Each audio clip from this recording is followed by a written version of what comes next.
It's one of the largest antiques, collectibles and interior fairs in the UK, and it's back in Birmingham for its 30th year. The Antiques for Everyone Summer Fair kick-started today at Birmingham's NEC, with thousands flocking to the city with one goal in mind: getting their hands on something of significant value. It's been running for 30 years now, and it returns to the NEC very, very successfully every year. Thousands of people come to the fair, and whether you've got £10 to spend or hundreds of thousands of pounds to spend, it's very, very eclectic, and there really is something for everyone to come and see and learn indeed, because there are celebrity talks. Everybody here as a dealer is very knowledgeable, and it's just a great atmosphere. They're always willing to talk and chat and give you hints and tips on how to even start collecting. With around 200 specialist dealers selling anything from 20th century art, silver, vintage clothes and pictures, there was a lot of history floating in the air. So I took a step back in time to find out about a very special mineral called Blue John, something that can only be found in the grounds of Derby, but made its way to Birmingham. Yeah, well, it's history repeating itself, really. So in 1768, the Birmingham entrepreneur Matthew Bolton wanted to purchase the Blue John mines at Castleton. He was unsuccessful, but he purchased 15 tons of it and had it sent from Derbyshire to Birmingham in a locked cart.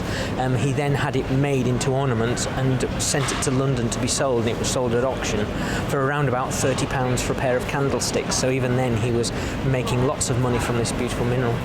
And Mark feels that exhibiting local antiques like Blue John is what makes the fair that all the more special. Oh, I think it's really nice because it gives it a really distinct flavour, it gives it a unique selling point and an edge and an angle that's totally different from some of the other fairs, marks it out as something really different from, London's Olympia, and it's something the Midland should be really proud of. Having been transported back to the 17th century, I then went on the hunt for something more contemporary. Well, we have all sorts. We have the rare James Bond first editions, a lot of signed books, original manuscripts of George Orwell, and then we have traditional literature, expat literature, so James Joyce, Evelyn Waugh. The highest would probably be we have archive of illustrations for the first edition of Roald Dahl's Danny the Champion of the World, and that is £85,000. We have a signed first edition of the first James Bond novel, Casino Royale, that's £80,000.